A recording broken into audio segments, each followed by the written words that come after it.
الحمد لله رب العالمين والعاقبة للمتقين أشهد أن لا إله إلا الله وحده لا شريك له وأشهد أن محمدا عبده ورسوله أما بعد وقال الله تعالى في القرآن الكريم وقضى ربك ألا تعبدوا إلا إياه وبالوالدين إحسانا عن أبي بكرة رضي الله عنه قال النبي صلى الله عليه وسلم ألا أنبئكم بأكبر الكبائر ثلاثا قالوا بلى يا رسول الله قال الإشراك بالله وعقوق الوالدين وجلس وكان متكئا فقال ألا وقول الزور قال فما زال يكررها حتى قلنا ليته سكت رواه البخاري في مسلم. معزز سامعین، میں نے آپ کے سامنے سورۃ الاسراء کی آیت نمبر 23 اور اسی طریقے سے صحیح بخاری کی حدیث نمبر 2654 اور حدیث صحیح مسلم کی 87 یہ دو چیزیں آپ کے سامنے پیش کیا. اللہ رب کریم نے قرآن کریم میں ارشاد فرمایا اور تیرے رب نے فیصلہ کر دیا کہ تم صرف اسی اللہ کی بندگی کرو اور والدین کے ساتھ حسن سلوک کا معاملہ کرو. اس سے ملتی جلتی روایت ابو بکر رضی اللہ عنہ سے مروی ہے، بیان کرتے ہیں کہ نبی صلی اللہ علیہ وسلم نے فرمایا کیا میں تمہیں بڑے گناہوں میں سب سے بڑے گناہ کے بارے میں نہ بتاؤں؟ 3 مرتبہ آپ نے فرمایا. صحابہ کرام نے عرض کیا اے اللہ کے رسول ضرور بتائیے. آپ نے فرمایا اللہ کے ساتھ شرک کرنا، والدین کی نافرمانی کرنا. اور آپ صلی اللہ علیہ وسلم ٹیک لگائے ہوئے تھے، اٹھ کر بیٹھ گئے، پھر فرمایا خبردار جھوٹ بولنا. کہتے ہیں کہ آپ اس بات کو بار بار دہراتے رہے یہاں تک کہ ہم نے کہا کاش آپ خاموش ہو جاتے. اللہ کے نبی صلی اللہ علیہ وسلم نے اس حدیث کے اندر 3 چیزوں کا تذکرہ کیا. الاشراک باللہ، اللہ کے ساتھ شرک کرنا. دوسری چیز والدین کی نافرمانی کرنا. تیسری چیز جھوٹ بولنا. تینوں چیز ایک بڑا جرم ہے جس کے بارے میں اللہ کے نبی صلی اللہ علیہ وسلم نے اپنی امت کو خبردار کیا ہے. دیکھیے اللہ رب العالمین نے قرآن کریم میں جو فرمایا اس کی تشریح سب سے پہلے اللہ تعالیٰ نے بیان کیا وقضا، فیصلہ کر دیا، یعنی حکم دیا اور وصیت فرمائی. یہاں فیصلے سے مراد شرعی دینی فیصلہ ہے، نہ کہ تقدیری کونی فیصلہ. یعنی شرعی فیصلہ اللہ تعالیٰ نے کر دیا ہے. رب کا کیا فیصلہ کیا اور کس نے فیصلہ کیا؟ رب کا آپ کے رب نے. رب کا آپ کے رب نے. رب تصرف کرنے والا مالک اللہ ہے. اللہ جس نے اپنی نعمت کے ذریعے تمام جہانوں کی تربیت اور دیکھ ریکھ فرمائی ہے. فیصلہ کرنے والی ذات کون ہے؟ اللہ تعالی. اللہ کون ہے؟ اللہ رب العالمین وہ ہے جس نے اپنی نعمت کے ذریعے سے تمام جہانوں کی تربیت اور دیکھ ریکھ کی ذمہ داری کس کی ہے؟ اللہ تعالیٰ کی ہے. تو اب فیصلہ کرنے کا سب سے اہم یا فیصلہ کرنے کا جو سب سے اہم رول ہے کس کا ہے؟ اللہ تعالیٰ کا ہے. اب دیکھیے اللہ تعالیٰ نے کیا فیصلہ کیا. فیصلہ کیا کس نے کیا؟ تمہارے رب نے کیا. کس چیز کا فیصلہ کیا؟ اللہ تعبدوا الا اياه، کہ تم صرف اسی کی بندگی کرو، یعنی تم اس کی عبادت کرو اور اس کے علاوہ کسی اور کی عبادت نہ کرو. سب سے پہلا فیصلہ کیا کیا؟ کہ تم صرف اس کی بندگی کرو اور اس کی بندگی میں کسی اور کی بندگی نہ کرو اور کسی اور کی عبادت نہ کرو، مطلب شرک مت کرو. دوسرا فیصلہ کیا کیا؟ وَبِالْوَالِدَيْنِ إِحْسَانًا، اور والدین کے ساتھ اچھا سلوک کرو. یعنی جس طرح یہ فیصلہ کیا کہ تم صرف اس کی عبادت کرو، اس کے عبادت میں اس کے علاوہ کسی اور کی بندگی نہ کرو۔ اسی طرح یہ بھی فیصلہ کیا کہ اپنے والدین کے ساتھ بہترین سلوک سے پیش آؤ، اچھا کیریکٹر رکھو، بہترین اخلاق کس کے ساتھ رکھو؟ والدین کے ساتھ۔ آیت کریمہ کا سرسری معنی دیکھ لیا جائے۔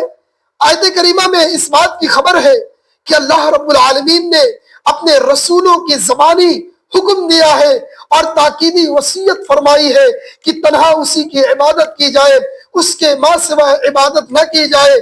نیز یہ کہ اولاد اپنے قول اور فعل کے ذریعے سے، یعنی اپنی زبان اور اپنے کرتوتوں کے ذریعے سے اپنے والدین کے ساتھ اچھا سلوک کرے، ان کے ساتھ بدسلوکی نہ کرے، کیونکہ اس کے بچپن اور کمزوری کی حالت میں انہوں نے اسے پالا پوشا اور پرورش کی، یہاں تک کہ اس میں قوت اور توانائی آ گئی۔